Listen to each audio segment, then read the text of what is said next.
Good morning, friends. Today we are leaving Batumi. We spent in Batumi the last 4 months. It was a great month and we enjoyed this time here a lot with amazing people.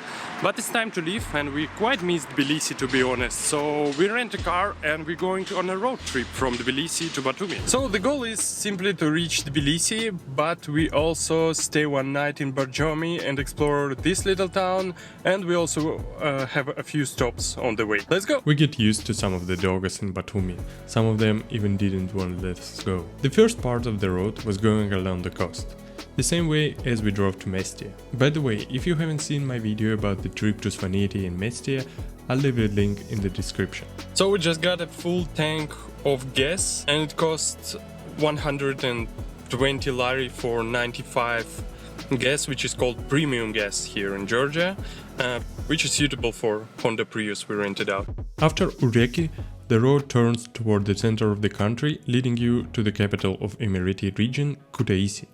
There are around 150 kilometers in total to drive from Batumi to Kutaisi.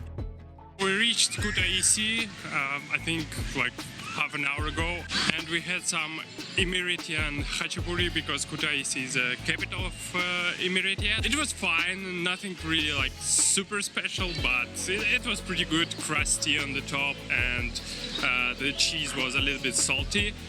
So far, Kutaisi appears to me like small Tbilisi because it's so busy in here, and after Batumi, it's just, you can see how many people.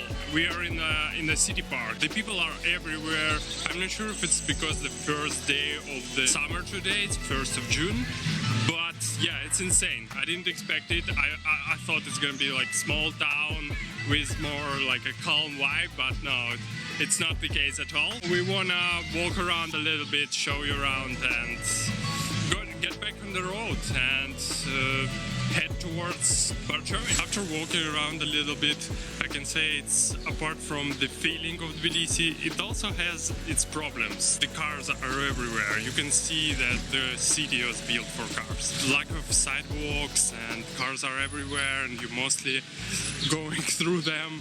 So yeah, that's definitely a downside for me. We walked a little bit more around the town, but I honestly couldn't find anything that would impress me in Kutaisi. Probably the most interesting thing was the huge local market called Green Bazaar. It has a cool Middle East vibe in it. You can find any type of food in there, from fruits and vegetables to local spices and sweets, and even photos of the famous Tyrann who was born in Georgia. Then we drive a bit outside of the town to see the infamous Georgian Parliament building. We moved a little bit far from Kutaisi, and here is the Parliament building. This is a new project. It was built in 2012 and the whole government was moved here in Kutaisi by the president back then, by Mikhail Saakashvili.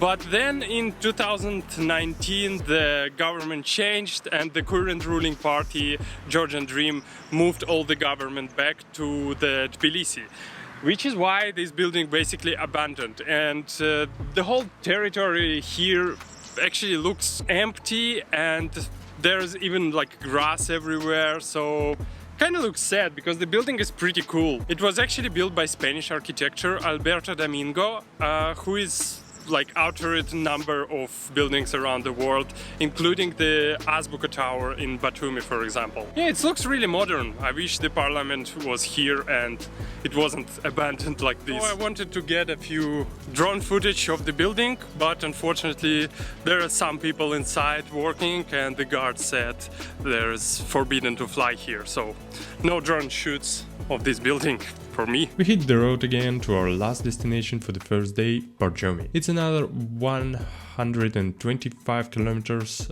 on the road, supposedly around 2.5 hours drive. But because a lot of construction was going on the road, it took us much longer, I guess around 3 to 4 hours. Borjomi isn't located directly on the road to Tbilisi and you need to make a little turn for about 25 kilometers from the main road. We finally arrived to Borjomi.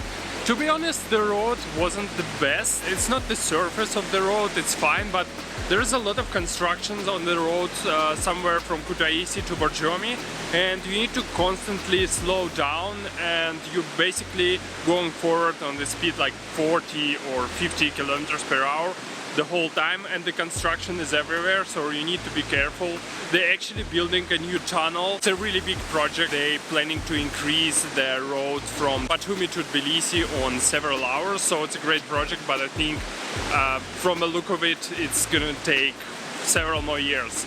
Well, anyway, we arrived, and right behind me somewhere there, Central Park of Borjomi, and we can try the Borjomi drink there right from the natural sources. If you're not from post-Soviet country, the Borjomi water is like hugely popular in post-Soviet countries, in my country included, so from my little age I remember these bottles with Borjomi water.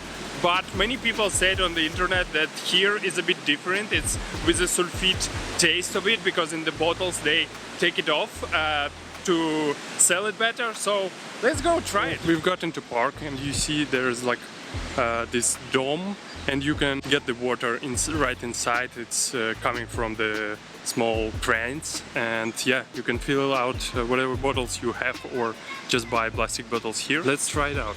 You already can smell this sulfite smell right from the bottle. I hope our bottle not gonna smell like this all the time afterwards. It's pretty similar. It's pretty similar to the bottle ones, and I don't taste any sulfite. It's just like right from the bottle, but without the bubbles and this like salty taste, which is increased probably for like marketing purposes. It's pretty good, I love it. So we also got from outside the park another bottle. Yeah, this one is the same.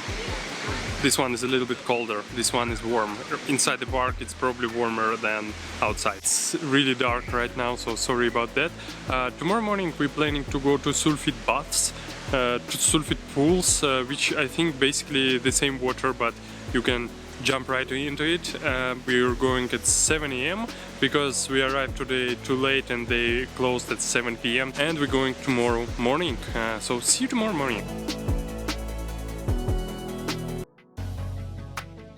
Good morning, and it's the second day in Borjomi. We just visited sulfite pools, which is kind of 3 pools full of Borjomi sulfite water. So it was kind of nice, but I would expect that it's gonna be warmer, like hot water, but it's 30 degrees Celsius. Still, it's great. It's a hike towards the Central Park for about 40 minutes, I guess, until the pools, and 40 minutes back. So I think it's around like 7-8 kilometers both ways. And now I'm gonna fly a little bit around the Borjomi, and we are heading to Tbilisi, back to our favorite city.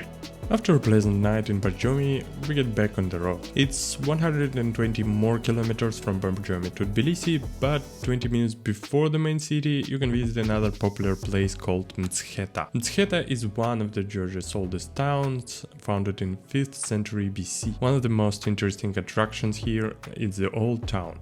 It's full of tourist shops and restaurants, but you can still enjoy the vibe of the old streets. Another one, a bit outside of the city, is the hill with Jvari Monastery. You can enjoy a beautiful view from the confluence of 2 rivers, Mtskheta and Arakvi. It looks incredible, honestly. From there we drove around 20 minutes to Tbilisi and checked in to our new apartment. That's it, that concludes this vlog. I hope you enjoyed going with me on this trip. Let me know your thoughts about this type of content in the comments below. Don't forget to hit the like button, and if you're new to the channel, consider subscribing. See you at the next one.